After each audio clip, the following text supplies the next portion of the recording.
கர்ணம்னா காது, காதில் குண்டலத்தோடு இருந்ததுனால கர்ணன்னு காரண பெயர்.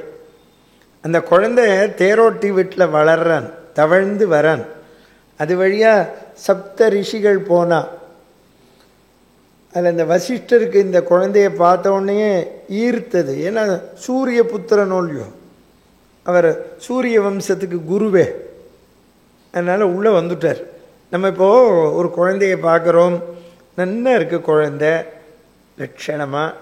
இப்போ நம்ம குழந்தைய தூக்கி வச்சுக்கணும்னு ஆசைப்படுவோம், இயற்கை.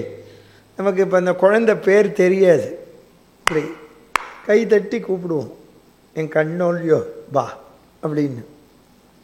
இல்லை ஏதோ பிஸ்கட்டை கையில் வச்சுன்னு ஏதோ கூப்பிடுவோம். அவர் வசிஷ்டர் கூப்பிட்டார், அப்படி கை தட்டி என் கண்ணேன்னு. இவர் தாடி வச்சுருக்கார், துளசி மாலை போட்டுருக்கார், காவி கட்டின்னு. இந்த குழந்தை கர்ணன் என்ன நினச்சானா, இவர் தோற்றத்தை பார்த்துட்டு நம்மக்கிட்ட ஏதோ ஒன்றுமே இல்லாதவன் ஏதோ கேட்குறான் போல இருக்குன்னு அவன் அம்மா குந்தி தேவி வச்ச நெற்றி பட்டயத்தை கழட்டி கையில் கொடுத்தானாம். வசிஷ்டர் உடனே கிருபை பண்ணார். இவளை பெத்தவளை பாராட்டுறேன், இந்திரனே வந்து யாசித்தாலும் கொடுக்கிற வள்ளலை பெற்றிருக்கா அப்படின்னர். அந்தி யாரழல் என பருதியின் ஒளி கொண்ட பின் அணிமாட குந்தி போஜன் மாமடமகள் எழில் நலம் கொண்ட கொள்கைகளாகி இந்திராதிபர் அவரவர் முகம் மலர்ந்து இறந்தன தரத்தக்க மைந்தனானவன் ஒருவனை பயந்தனள் மாச்சிலாமணி என்ன. பாண்டுக்கு கல்யாணம் பண்ணி வச்சா, பாண்டு இன்னொரு கல்யாணம் பண்ணிட்டா மத்ரா தேவிய. அவன் காட்டுக்கு வேட்டையாட போனான் 2 மனைவியோட. ஒரு ரிஷி அங்கே இருந்தார், என்ன கேளுங்க. அவர் பேர் கிந்தமன்னு பேர். இந்த எல்லாரையும் விட நமக்கு ஒரு விஷயம் தெரியும்னு சொல்றோம்னு வச்சுக்கோங்க, அது சில சமயம் சிரமத்திலையும் கொண்டு வந்து விட்டுரும். நாம் சாதாரண மனுஷனாவே வாழணும். புரிஞ்சதோ உங்களுக்கு? தெரிஞ்சுக்கோங்க.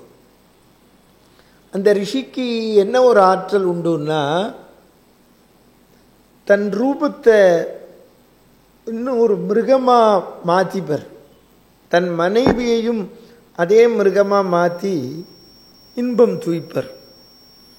இது பாருங்க, கஷ்டத்தில் கொண்டு விட்டது. ஒரு நாளைக்கு மானா மாறினர், மனைவியும் மானாக்கினர். வரும் உடல் உறவு வச்சுன்னு இருக்கார். அவருக்கு ஒரு இன்பம், மற்ற மிருகமாக மாறி உடம்பு சௌக்கியம் அனுபவிக்கணும்னு. இந்த பாண்டுவை இவர் தான் வரவேற்றார். இப்போ இவர் அங்கே இன்பம் தூய்த்துன்னு இருக்கிற போது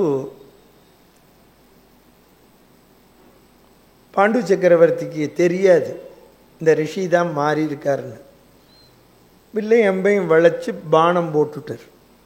இப்படி 2 மிருகங்கள் சௌக்கியமாக இருக்கிற போது இப்படி குறுக்க இவர் பானம் போட்டதுன்னு தப்பு. அது ரிஷியோ ஒரிஜினல் மானோ பண்ணப்படாது. எல்லாரும் இந்த இடத்துல தெரிஞ்சுக்கணும். என்ன அவள் ஏதோ சௌக்கியமாக இருந்துட்டு போகிறா. பல குடும்பத்தில் இதான் பிரச்சனை வருது. பிள்ளை நாட்டு பொண்ணும் ரொம்ப பேருக்கு ஒன்றா இருக்கிறதே பிடிக்காமல் இருக்கு. ஆமாம், அது கஷ்டத்தில் கொண்டு விட்டுருமே.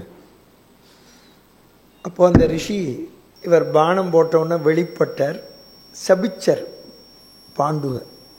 ராஜாஜி இங்கிலீஷில் நன்னா எழுதினர் இந்த வியாசர் விருந்து. இந்த இடத்த நன்னா வேர்டு போட்டார். You will meet your death the moment when you taste your pleasures of your bed dinner.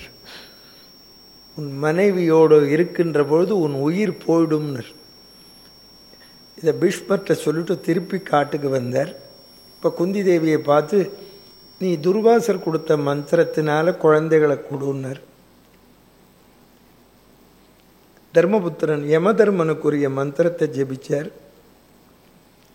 Dharmaputhiran Jyeshtha நட்சத்திரம் ஐப்பசி மாதம் வாயுவோட அனுகிரகத்தில் பீமன் பிறந்தான். இந்திரனோட கிருபையில அர்ஜுனன் பிறந்தான். ஒரு மந்திரத்தை மத்திரா தேவிக்கு சொன்னா. அவள் அஸ்வினி குமாராளை பார்த்து சொன்ன உடனே நகுல சகாதேவாள் பிறந்தா. இந்த ரிஷி கொடுத்த சாபத்தை மறந்து தன் மனைவி மத்திரா தேவியை அடையிற போது பாண்டுக்கு உயிர் போச்சு. மத்திரா தேவியும் உடன்கட்டை ஏறினா. வில்லி அருமையாக சொன்னார், எல்லாருக்குமே பெண் இன்பம்ங்கிறது ஒசந்தது, ஆனால் இவனுக்கு விஷமாக மாறித்து. எல்லாருக்கும் விஷம்ங்கிறது பிரகலாதனுக்கு அமிர்தமாக மாறித்துன்னர். கொஞ்சு கிளி அன்னமொழி குமுத அமுதாம் எஞ்சின நராதிபதி ஈதன வியப்போ அஞ்சு தரு தீவினையின் ஆறமுதும் நஞ்சாம் நஞ்சும் அமிர்தமாம் உரிய நல்வினையின் மாதோ. குந்தி தேவி புக்கத்திலேயே தான் வளர்க்குறா குழந்தைகளை. பீஷ்மாச்சாரியார் வளர்க்குறார். இந்த 5 பேரும் வளர்கிற போது காந்தாரி பிள்ளையாண்டிருக்கா. அவள் குழந்தை இவாளுக்கு பிறந்துருத்தேன்ன உடனே அவள் கர்ப்பத்தை செதைச்சுண்டா. இன்றைக்கி என்னவோ குளோனிங் மெத்தடில் குழந்தை டெஸ்ட் டியூப்பில் அப்படிலாம் சொல்கிறாளே. முதல்லையே 5000 வருஷம் முன்னாலே குளோனிங் மெத்தடில் பிறந்தது துரியோதனங்கோஷ்டி. அந்த மாதிரி பிறந்தா இப்படி தான் இருக்குமோ என்னவோ. 100 குடத்தில் வச்சார் வியாசர். பொன் குழந்தை வேணும்னா ஒரு குடத்தில் வச்சார். அவள் பேர் துச்சளைன்னு பேர். இந்த 100 குடமும் வரிசையாக இருக்குது. அது வழியாக ஒரு நாள் விதுரர் போகிற போது ஒரு குடத்தை இடித்து விட்டார். அந்த குடத்துலேருந்து பிறந்தவன் தான் விகர்ணன். ரொம்ப நல்லவனாக இருந்தான். அதுக்கு தான் பெரியவா பாதமெல்லாம் படணுங்கிறோம். புரிஞ்சதோ உங்களுக்கு? யாராவது பிள்ளையன்றிருந்தால் நமஸ்காரம் பண்ணுன்னு சொல்லுவோம். ஏன்னா அவள் காத்து பட்டவுடனே நல்ல குழந்தையாக இருக்குமோ இல்லையோ. இது சயின்டிஃபிக்காகவும் ஒத்துன்ருக்கா. 100 பேரும் 101 குழந்தைகள். அவள் 5 பேர் வளர்ந்தா.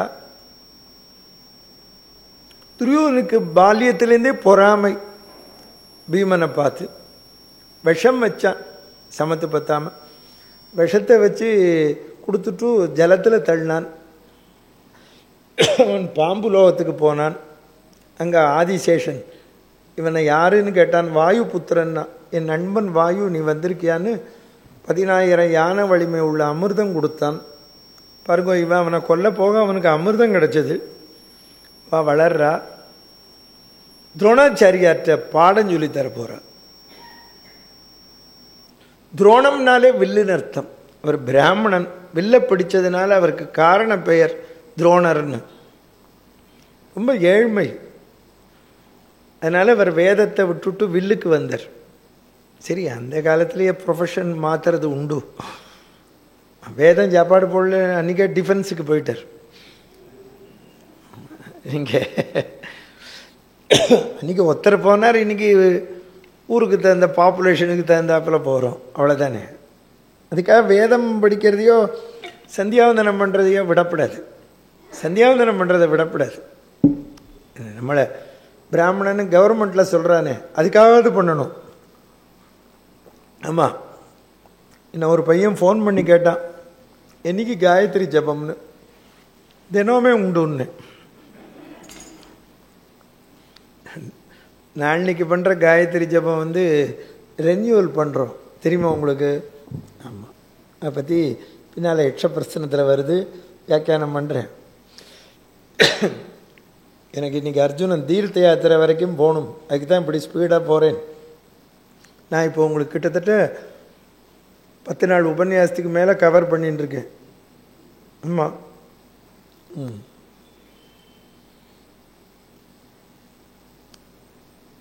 துரோணாச்சாரியார் இந்த திரௌபதியோட அப்பா துருபதன்னு பேர். அவன் இப்போ பாஞ்சால தேசத்துக்கு இளவரசன். இவா 2 பேரும் ஒன்றா படித்தா. அங்கிவேசன்கிற முனிவர். இவருடைய ஏழ்மையை பார்த்த உடனே அந்த துருபதன் இளவரசனே, நீ கவலைப்படாதே, நாளைக்கு நான் ஆட்சிக்கு வந்த உடனே உனக்கு நான் பாதி ராஜ்யம் தரேன்னா. இப்படி எல்லாருமே வரத்துக்கு முன்னால் ஏதாவது ஒன்று சொல்லுவா. நான் சொல்கிறது பாரதத்தில். ஆமாம். இது கடைபிடிக்கிறது ரொம்ப கஷ்டம். எதுவுமே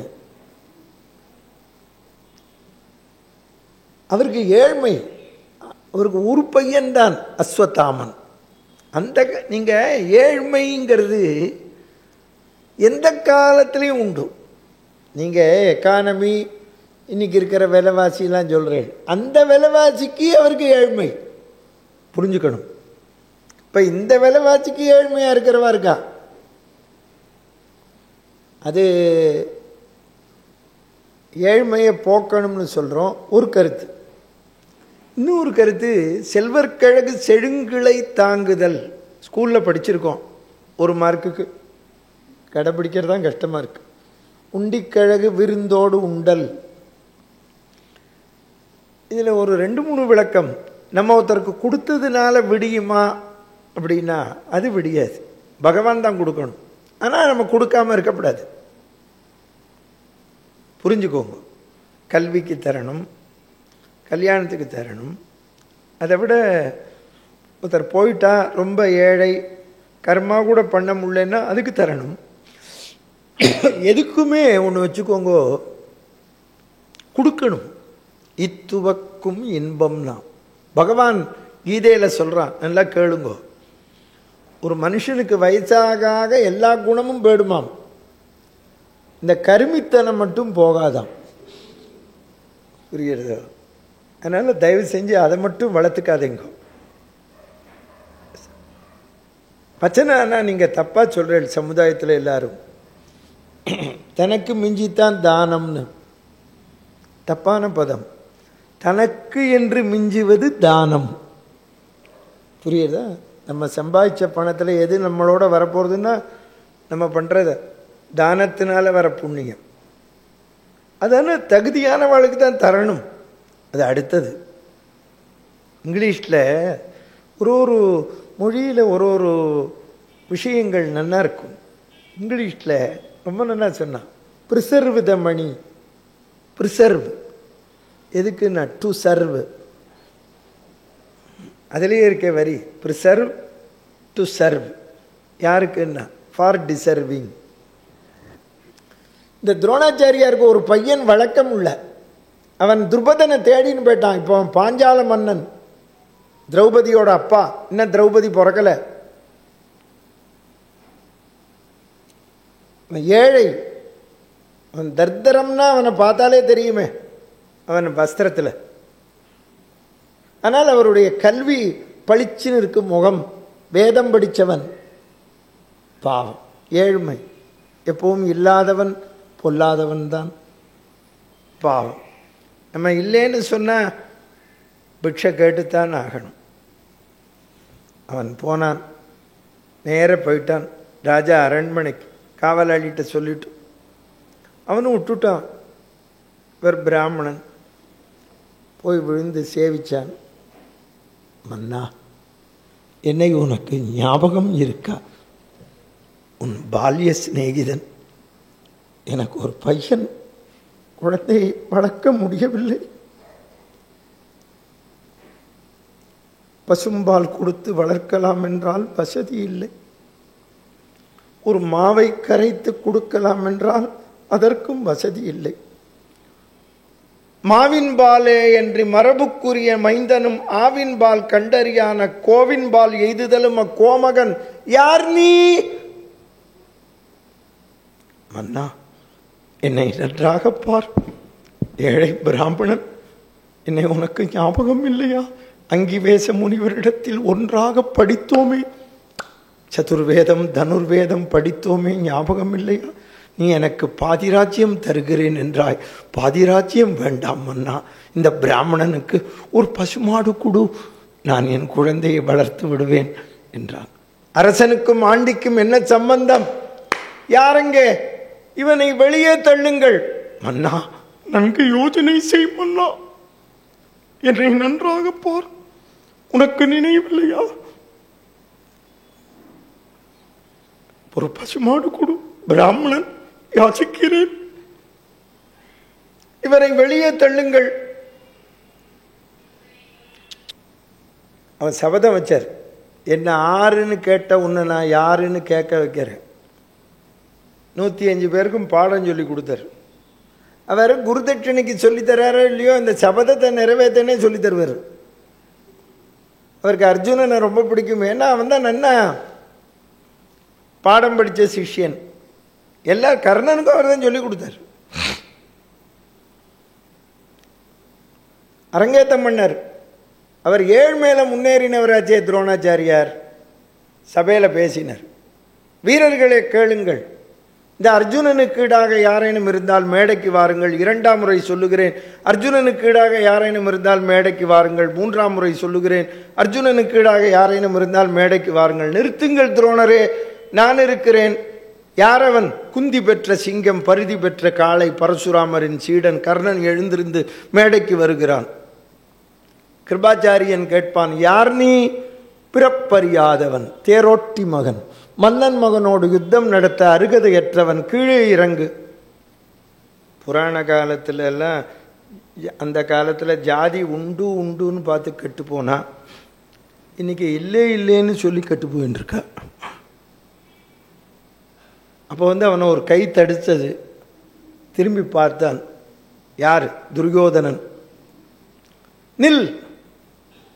கிருபாச்சாரியரை பார்த்தான். யாரை பார்த்து ஜாதியை பற்றி பேசினீர்கள்?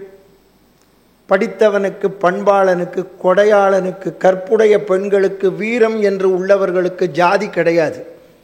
கற்றவர்க்கும் நலம் நிறைந்த கன்னியர்க்கும் வன்மை கை உற்றவர்க்கும் வாழ்வுடை கொற்றவர்க்கும் உண்மையான கோதையில் ஞான நற்சரிதராம் நற்றவர்க்கும் ஒன்று ஜாதி நன்மை இல்லை தீமையார். திருமால் தூணிலே பிறந்தார், என்ன ஜாதி? சிவபெருமான் மூங்கிலிலே பிறந்தார். தெரியுமா அந்த கதை? சிவன் நேத்தான் பிரதோஷம் இருக்கு, கோயிலுக்கு போனேல, சும்மா போயிட்டு வரல். சவுண்ட் இல்லை. சிவன் மூங்கல்ல பிறந்தார். தெரியுமா எங்கன்னு? திருநெல்வேலி. அதுக்கு பேர் வேணுபுரம்னு பேர். சிவபெருமான் மூங்கிலே பிறந்தார். இங்க இருக்கிற துரோணாச்சாரியரும் அகஸ்தியரும் குடத்திலே பிறந்தார்கள். குடம் என்ன ஜாதி? பீஷ்மாச்சாரியரும் முருகப்பெருமானும் தண்ணீரிலே பிறந்தார்கள். தண்ணீர் என்ன ஜாதி? அரி பிறந்ததென்று தூணில் அரணும் வேயிலானான். பறவை உண்ட முனியும் பரத்வாஜன் மைந்தனும் ஒருவையின் கண் பிறந்தது உன்சரத்தில் என்று அறிவையன்றி முருகக் கடவுளும் அடிகளும் பிறந்ததே என்று நல்ல உரை எடுத்து எம்பி ஏன இழிவினோடு ஒன்றி நின்ற ஆடகத்தை ஓட வைக்கும் ஆறுபோல் அன்று சூதன் மதலை தன்னை அங்கராசனாக்கினான். யாரங்கே இப்பொழுதே என் நாட்டுக்கு உட்பட்டிருக்கிற அங்க தேசத்துக்கு இவனை மன்னனாக்குகிறேன். எப்ப தூங்கினாலும் சமயத்தில் தூங்கக்கூடாது. ஆமா, ஒரு பள்ளிக்கூடத்தில் வாத்தியார் 10 நிமிஷம் பாடம் நடத்துவார், 30 நிமிஷம் தூங்குவார். இது பெரிய மேலிடத்துக்கு பிரச்சனையா போயிடுச்சு. இன்ஸ்பெக்ஷன் வந்துட்டா. இந்த வாத்தியார் தூங்குறதுக்கு முன்னால் இருக்கிற பையன்கிட்ட சொன்னார், நம்ம ஹெட்மாஸ்டரோட யாராவது வந்தால் என் கால் கெட்ட வரல தொட்டுட்டு போனார். இவர் எப்படி தூங்குறாருன்னா, சேரில் உட்காண்டு 2 காலையும் மேஜையில் போட்டு சவுண்டு ஸ்லீப், நல்லா கொரட்டை விட்டு தூங்குறார். ஹெட்மாஸ்டரோட இன்ஸ்பெக்டர் வந்துட்டார். மகா கோபம். இவர் தூங்குறத பார்த்துட்டாரு. இந்த கெட்டிக்கார பையன் போனான், வாத்தியாரோட கெட்ட வரல போய் இப்படி தொட்டான். தொட்டவுடனே வாத்தியார், இப்படி தூங்கி கொண்டிருந்த சிங்கத்தை அந்த எலியானது தீண்டவேன்னர். பார்த்த இன்ஸ்பெக்டர், ஆகா, நான் பார்த்த பள்ளிக்கூடத்திலேயே பாடத்தை நடிச்சுட்டேன்னு இடத்துல வாத்தியார் இவர் தான்டா. எல்லாரும் இவரை குறை சொன்னாலேன்னர். இந்த வாத்தியார் கூப்பிட்டார் இன்ஸ்பெக்டர். எஸ் சார், கமின் அப்படின்னர். யூ ப்ரொசீட் அப்படின்னர். தூக்கத்தையா? இந்த வாத்தியார் பேருக்கு நேரம் 50 ரூபா இன்க்ரிமெண்ட் எழுதி வச்சுட்டு போனாராம். எப்போ தூங்கினாலும் சமயத்தில் தூங்கக்கூடாது. இப்போது பெரிய ஒரு வியாக்கியானம். துரியோதனன் கர்ணனை அங்க நாட்டுக்கு அதிபதி ஆக்கினான். அவனுக்கு அவன் இப்போ இளவரசனே கூட கிடையாது. தர்மபுத்திரன் தான் இளவரசன். ராஜா அப்பா. ஒன்றும் அவன் அப்பாவை கேட்டு பண்ணணும், இல்லை குலத்தந்தையா இருக்கிற பீஷ்மரை கேட்டுட்டு பண்ணணும். ஒத்திரையும் கேட்காம அங்க நாட்டுக்கு அதிபதி ஆக்கிறேன்னா எல்லாரும் வாயை மூடின்னு இருந்தா. ஏன்? சிம்மாசனத்தில் இருக்கிறவனோட பையன் என்ன பண்ணினாலும் எல்லாரும் வாய மூடின்னு தான் இருப்பா. ஆமா, அன்னைக்கே கண்டிக்கல, உனக்கு ரைட் இல்லைன்னு. புரிஞ்சுதா உங்களுக்கு? இது பாரதத்தில் இல்லை, இது கடைக்கோடியில் இருக்கிற நம்மாத்திலையும் இப்படி தான் நடந்துட்டுருக்கு. அதனால தான் பிரச்சனை. புரியுறதா உங்களுக்கு? ஆமாம். நாங்கள் ஜாயின்ட் ஃபேமிலி. ஒரு நாளைக்கு நான் சமைப்பேன் நல்லா. சமைக்கிற போது எண்ணெயை கொட்டிட்டேன். அப்புறம் எடுத்து வச்சுட்டேன். எண்ணெய் சிந்திருத்து, கொஞ்சம் கொட்டிடுத்து. அது பெரிய பிரச்சனையில் வந்துருமே. எல்லாரும் வாய மூடின்னு இருக்கா. என் ஆத்துக்காரி கோவிச்சுக்கிறா.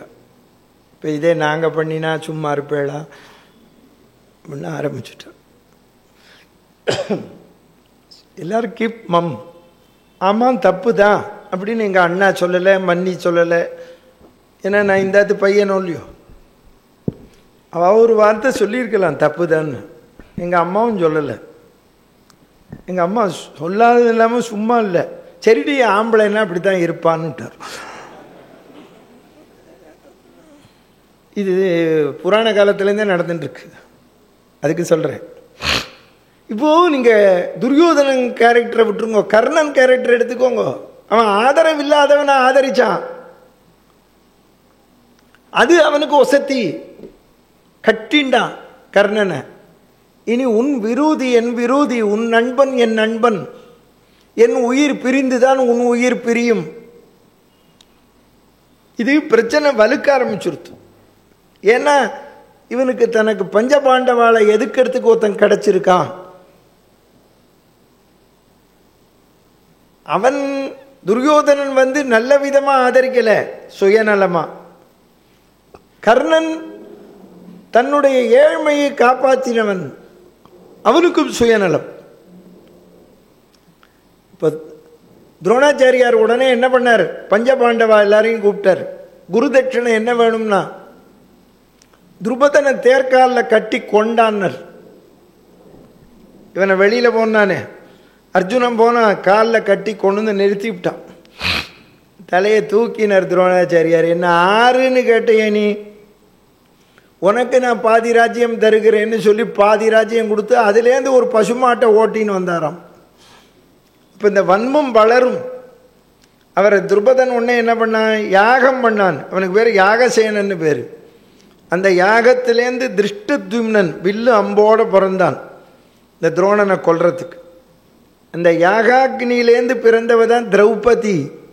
அந்த அக்னி என்ன அக்னின்னு தெரிஞ்சுக்கோங்க, சிவனோட நெற்றிக்கண். வாமன் முதல் கண்மேல் இவள் பிறந்தாள். நெற்றிக்கண். அவளுக்கு அக்னி தான் தாய். சிவபெருமானோட அக்னி, மகாபதி விருதகி. ஏன்னா எல்லாரும் இப்போ யூடியூப்லாம் கண்ணா பின்னான்னு போடுறா, திரௌபதி 5 பேரை பண்ணிண்டா அப்படி இப்படின்னு. நம்ம மதத்தில் இருக்கிற கொள்கை இது. இது நாங்கள் யாரும் இதை பிடிக்காதவாளுக்கோ கடவுள் இல்லைன்னு சொல்கிறவாளுக்கோ மற்ற மதத்துக்காராளுக்கோ நாங்கள் சொல்லலை. இது நம்பக்கூடியவர்களுக்குத்தான். நம்பாதவர்கள் இதை பற்றி பேச வேண்டிய அவசியமே இல்லை. நமக்கு ஒன்று பிடிக்கலை அப்படின்னா விட வேண்டியதுதான், சம்பந்தம் இல்லை. இது மதத்திலே நீங்கள் நம்பக்கூடிய உங்களுக்குத்தான் விளக்கம் தருகிறோம். இதை பற்றி நம்பாதவர்களோ கடவுள் இல்லைன்னு சொல்கிறவா இதை பற்றி விதண்டாவாதம் பண்ணுறதோ அது ஏற்புடையதல்ல. ஒவ்வொருத்தருடைய மதத்தில் ஒரு கொள்கைகள், ஒரு விஷயங்கள். அதனால் இது இன்னொன்று தெரிஞ்சுக்கணும், இது அந்த காலத்தில் துவாபர யுகத்தில் நடந்தது. நம்ம அதில் இருக்கக்கூடிய நல்ல கருத்துக்களை தான் எடுத்துக்கணும். அப்போவே எல்லாரும் அப்படி வாழலை. அவையே 5 பேரை பண்ணிட்டாங்கிறதுக்கு விளக்கம் இருக்கு, சொல்கிறேன். அது திரௌபதி சுயம்வரம் போது சொல்கிறேன். அப்போ அசரீரி சொல்லித்து திரௌபதி அக்னியிலேருந்து அவதரிக்கிற போது, கிருதயுகத்தை அழித்தவள் ரேணுகை, திரேதாயுகத்தை அழித்தவள் சீதை, துவாபர யுகத்தை அழித்தவள் திரௌபதி. அசரீரி என்ன சொல்லித்துன்னா, ஏ ராஜாவே கேள், போன யுகத்தில் மண்ணிலே ஒருத்தி பிறந்தாள், ராட்சச குலத்தை அழித்தாள். இவள் அக்னியிலே பிறந்திருக்கிறாள், தன் குலத்தை அழிப்பாள். மண்மேல் ஒருத்தி அரக்கர் குலம் ஆளப் பிறந்தாள். வாமன் முதல் கண்மேல் இவள் பிறந்தாள். கடல் காவலர் தம் குலம் முடிப்பாள். அதுதான் சொன்னேன். கிருதயுகத்தை அழித்தவள் ரேணுகை, திரேதாயுகத்தை அழித்தவள் சீதை, துவாபர யுகத்தை அழித்தவள் திரௌபதி. இப்போ எல்லாருக்கும் ஒரு சந்தேகம் ஓடின்னு இருக்கும், கலியுகத்தை யார் அழிக்கப் போகிறார்கள் அப்படின்னு. அதுக்கு நீதிவன்பால சொல்லிட்டான், கவலைப்படாதே, வீட்டுக்கு வீடு இருக்கிறார்கள்னுட்டான்.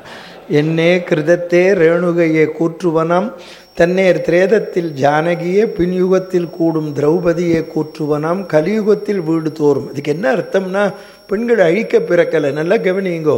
அவள்லாம் ஏன் அழிச்சா? அவளுக்கு கஷ்டத்தை கொடுத்தா அழிச்சா. நாம் பெண்களுக்கு கஷ்டம் கொடுத்தோம்னா அந்த குலமே போயிடும், தெரிஞ்சுக்கோங்க. அதனால தான் வர்ச்சனம் சொல்லுவான், ஆவதும் பெண்ணால் அழிவதும் பெண்ணால்னு. பெண்களை போற்றி வளர்க்கணும். பெண்கள் நதி மாதிரி, ரெண்டு பக்கமும் கரை இருப்பது போல் புறந்தாமும் புக்காமும் இருக்கணும். இதில் யாராவது ஒருத்தர் ஆதரவா இல்லைன்னா போச்சு, அந்த குலமே போயிடும், அழிச்சிருவா. ஆமாம், அதுதான் பெண்ணை பாதுகாத்து வளர்க்க வேண்டும் என்ற சித்தாந்தத்தை உள்ள தர்மம் நம்முடைய தர்மம், புரிஞ்சுக்கோங்க. ஆமாம், நம்ம தர்மத்தை தான் எல்லாருமே இப்போ கடைபிடிக்கணும்னு சொல்கிறா. பெண்களுக்கு தீங்கு இழைக்கக்கூடாது, பெண்களை போற்றணும், இதெல்லாம் சொல்கிறதே நம்ம சித்தாந்தம் தான். பெண்களுக்கு முக்கியத்துவம் நம்ம மதத்தில், நம்ம பெண்களுக்குத்தான் முக்கியத்துவம். ஆமாம், எல்லாமே 12 மாதமும் பண்டிகை எல்லாமே பொம்மநாட்டிக்கு தான், தெரிஞ்சுக்கோங்க. நமக்கு கிடையாது, ஆம்பளைகளுக்கெல்லாம். ஆமாம், அவளுக்கு தான் ஒரு பண்டிகை, ஒரு மாதத்துக்கும் புது வஸ்திரம் வாங்கணும், நகை புதுசாக பண்ணணும். இது நான் சொல்லலை, தர்மத்தில் இருக்குது. இப்போ எல்லாருக்கும் என்ன கோவம் வரும்னா, ஏற்கனவே வாங்கிட்டு இருக்கா, நீர் வேற ஊதி விட்டுட்டு போறீன்னு. நான் ஊதலை, உண்மையை சொல்கிறேன். ஆம்பளைகளுக்கு ஒன்றும் கிடையாது, ஒரு 9-5 வேஷ்டி ஒன்று தான். அப்புறம் தான் பிற்காலத்தில் தான் இந்த பேண்ட்டு சட்டையெல்லாம் வந்தது. நமக்கு ஒன்றும் கிடையாது. ஆமாம், இந்த நாளைக்கு பூனலை மாற்றிக்க போகிறோம் பாரு, அதுதான். அதுக்கு ஒன்றும் செலவும் கிடையாது, ஒன்றும் கிடையாது. மந்திரத்தை சொல்லி மாற்றிக்க வேண்டியது தான். வாத்தியாருக்கு முடிஞ்சதை கொடுக்க போகிறோம், அவ்வளோதானே. வேறு ஒன்றும் செலவெல்லாம் கிடையாது. பிரம்மச்சாரியார் தான் கொஞ்சம் அப்பம் பண்ணி தருவா, அவ்வளோதான். வேறு எப்பவும் போல் சாப்பாடு தான். பொம்மநாட்டிக்கு தான் எல்லாம். ஸ்திரீகளுக்கு தான் முக்கியத்துவம் கொடுத்துருக்கு நம்ம மதத்தில், போற்றி கொண்டாடணும். பஞ்சபாண்டவாளை எப்படியாவது கொன்னுடணும்னு அரக்கு மாளிகையில் நெருப்பு வைக்க போனான். அவளை வச்சுட்டு போனான். இடும்பவனத்துக்கு போனான். இடும்பன் சகோதரி இடும்பியை கல்யாணம் பண்ணான் பீமன். அவளுக்கு பிறந்தவன் தான் கடோத்கஜன். பஞ்சபாண்டவாளே முதல்ல அவனுக்கு தான் கல்யாணம். பகாசுரனை வதம் பண்ணான். இந்த திரௌபதிக்கு சுயம்வரம் வச்சிருக்கான். இவா இப்போ மாறு வேஷத்தில் இருக்கா, பிராமணாளாக மாறின்னு இருக்கா. ஏன் மாறிக்கிறா அப்படின்னா, அந்த காலத்தில் எல்லாருக்குமே யக்யோபவீதம் உண்டு, பூணல் உண்டு. க்ஷத்ரியாளுக்கு வேதமே உண்டு, வேதம் கற்றுப்பா, ஆனால் உபயோகப்படுத்த மாட்டான். பிராமணன் தான் உபயோகப்படுத்தினான் வேதத்தை. இவ இயற்கையே பூணல் உண்டு, வேதம் கற்றுன்றதுனால இந்த குடுமிங்கிறது எல்லாருக்குமே உண்டு. அப்போ நீங்கள் இன்னமும் கிராமங்களுக்கு போனேன்னா, பழைய காலத்து வீட்டுக்கு போனேன்னா எல்லா ஜாதிக்காராள் வீட்டுக்கும் போங்க, குடுமி வச்சுருப்பா. பழைய காலத்து தாத்தா போட்டோலாம் போய் பாருங்க. பிராமணன் இல்லை, எல்லாருமே குடுமி வச்சுருப்பா. சிகை இப்படி தான் வச்சுருப்பா. இவன் அங்கே சுயம்பரத்துக்கு வந்தா, அவன் ஒரு பொண்ணை கொடுக்குறவா எப்போவுமே மாப்பிள்ளை நல்லா படிச்சிருக்கணும்னு நினைப்பான். இந்த காலத்தில் படிப்பு சொல்கிறோம், அப்போ க்ஷத்ரியாளுக்கு வில்ல வளைக்கணும், அதில் நிபந்தனை வச்சுருப்பான். பெண் உதவும் காலை பிதா விரும்பும் வித்தை. பொண்ணோட அப்பா எதை விரும்புவான்னா படிப்பை விரும்புவான், புரிஞ்சுக்கோங்க. பொண்ணோட அம்மா என்ன விரும்புவா அது தெரிஞ்சுக்கணுமோ இல்லையோ? ஆமாம், சொத்து பத்தை தான் விரும்புவான். ஆமாம், மாப்பிள்ளை பார்த்துட்டு போவான். மெட்ராஸில் அவளுக்கு நங்கநல்லூரில் வீடு இருக்குது, எல்லாம் சொல்லுவான். உடனே அவள் கேட்பா, அது இந்த பையன் வாங்கினதா, பேங்கில் எவ்வளோ கேஷ் இருக்குது, கார் வச்சுருக்கானா எல்லாம் கேட்பா. இங்கே வந்து பொண்ணை கொடுக்கறதுக்கு முன்னால் வீட்டையும் பாப்பா. பொண்ணோட அம்மா வாசல்லேருந்து கொல்லைப்பக்கம் வரைக்கும் ஃப்ரிட்ஜ் இருக்கா, டிவி இருக்கா, வாஷிங் மிஷின் இருக்கா, பாத்திரம் தேய்க்கிற மிஷின் இருக்கா. ஆமாம், அது இருக்கு தெரியுமோ இல்லையோ. Dish wash 50,000 rupees.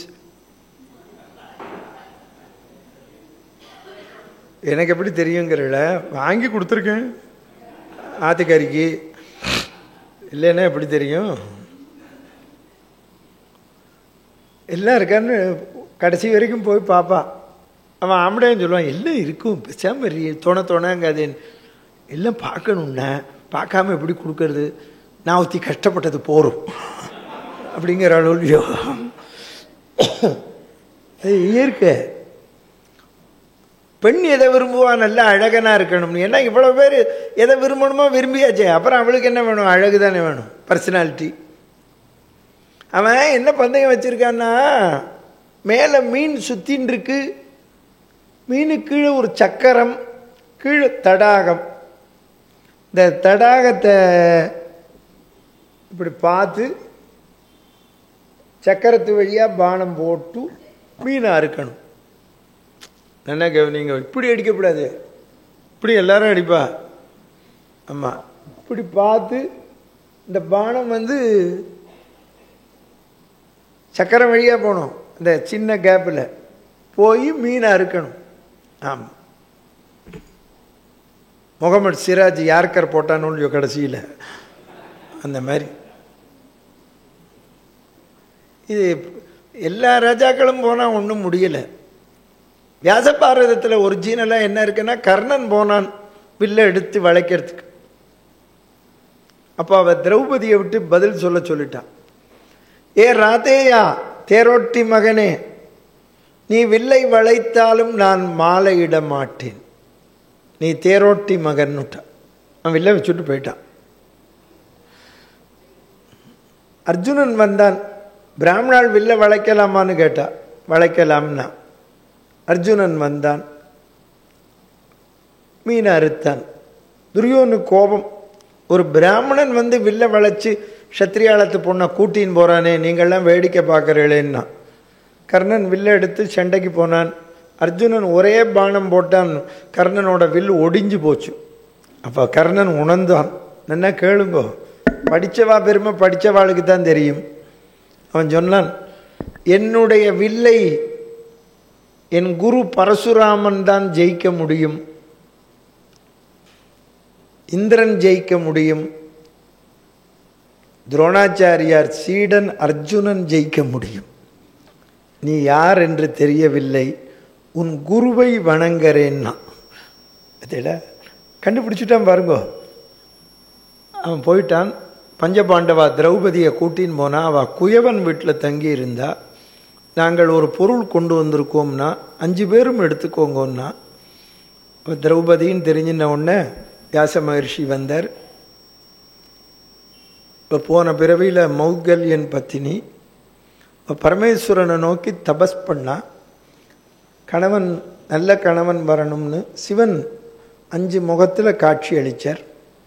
பதிந்தேகி பதிந்தேகின்னு கேட்டால் அவர் 5 முகத்துலேயும் தந்தேன்னர். அவள் கண்ணில் ஜலம் விட்டா.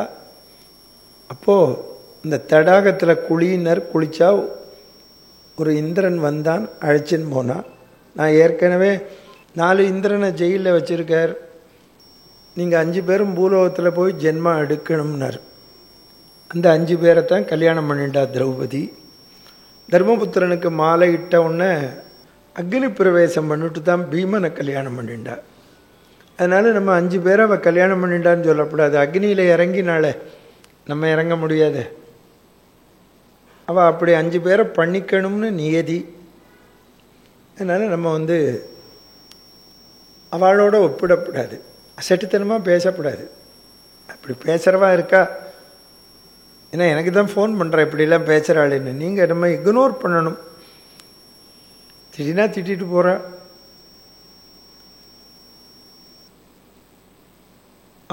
ராஜ்யம் பிரிச்சா இந்திரபிரஸ்தம்னு. அப்போ நாரதர் வந்தார். நீங்கள் 5 பேரும் ஒருத்தியை மணந்து கொண்டிருக்கிறீர்கள், ஒரு பெண்ணின் காரணமாக சண்டையிடக்கூடாது. நாரதர் சொன்னார், ஒருவன் அவளை மனைவியாக அடைந்த பொழுது மற்ற 4 பேரும் சகோதராளாக இருக்கணும். அந்த தம்பதியை யார் பார்த்தார்களோ தீர்த்த யாத்திரை போகணும் அப்படின்னு ஒரு கதை சொன்னார். சுந்தோபசுந்தன், சுந்தன் உபசுந்தன் அண்ணன் தம்பி இருந்தா, அவ்வளோ ஒத்துமை. அவள் என்ன வரம் கேட்டா பிரம்மாட்டேன்னா, எங்கள் 2 பேருக்குள்ள சண்டை வந்தால் தான் உசுறு போகணும்னு. அவ்வளோ ஒத்துமை. பிரம்மாட்ட போய் எல்லாரும் கம்ப்ளைண்ட் பண்ணா, ஊரையே துவம்சம் பண்ணிட்டு இருக்கா, நீ இப்படி வரம் கொடுத்துட்டேன்னு. பிரம்மா உடனே ஒரு பெண்ணை படைச்சார். புரிஞ்சதா? இப்போது பெண்களால் தான் சண்டையே உண்டு பண்ண முடியும். அவர் எப்படி படைச்சார் பிரம்மாவை? அந்த பெண்ணன்னா, காக்காய்க்கு அது கருமை அழகு, குயில் குரல் அழகு, மயில் தோகை அழகு, இப்படி ஒன்றொன்றில் என்ன அழகு இருக்கோ அந்த அழகெல்லாம் எடுத்து ஒரு பெண்ணாக்கினர். ஏற்கனவே பெண்ணுனாலே அழகு தான், இன்னும் இவ்வளவு அழகை ரெஃபர் பண்ணார்னா என்னத்துக்காருது?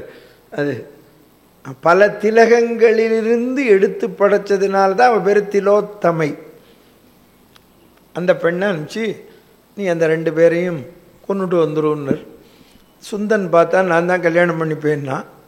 அவன் தம்பி, நான் பண்ணிப்பேன்னா. அவள் உடனே கெட்டிக்காரி, நீங்கள் 2 பேரும் சண்டை போடுங்க, யார் ஜெயிக்கிறீங்களோ பண்ணிக்கிறேன்னா. நாங்கள் சண்டை போட்டால் தான் உயிர் போகுங்கிற வரத்தையே மறந்துட்டா. 2 பேரும் சண்டை போட்டால் செத்து போயிட்டா. இப்போ நாரதர் சொன்னார், சுந்தன் உபசுந்தன் மாதிரி சண்டை போட்டுன்றாதேங்கோ, யார் மனைவி அடைஞ்சிருக்கேளோ மற்றவா சகோதராளாக இருக்கணும்னார். தர்மபுத்திரன் திரௌபதியை மனைவி அடைஞ்சிருக்கிற போது ஒரு நாள் ஒரு பிராமணனோட யாக பசுவை கந்தர்வன் திருடின்னு போறான்னு உள்ளே வந்து அர்ஜுனன் காண்டீபத்தை எடுக்கிறதுக்கு வந்தான். இவா ஏகாந்தமாக இருக்கிறத பார்த்துட்டான். தீர்த்த யாத்திரை போகிறேன் நான். அப்போ தான் பெரியவா இருக்கிறத பார்த்தா, சின்னவா பார்த்தா தப்பு இல்லைன்னா, சகாதேவன் யார் பார்த்தாலும் தப்பு தான், தீர்த்த யாத்திரை போகட்டும்னா. யாத்திரை போகிறதுங்கிறது நம்ம மதத்தில் சொல்லியிருக்கா. க்ஷேத்திரங்கள் பார்க்கணும். இது எப்போ பார்க்கணும் அப்படின்னா, 60 வயசுக்குள்ளே பார்த்துடணும். என்ன காரணம்னா,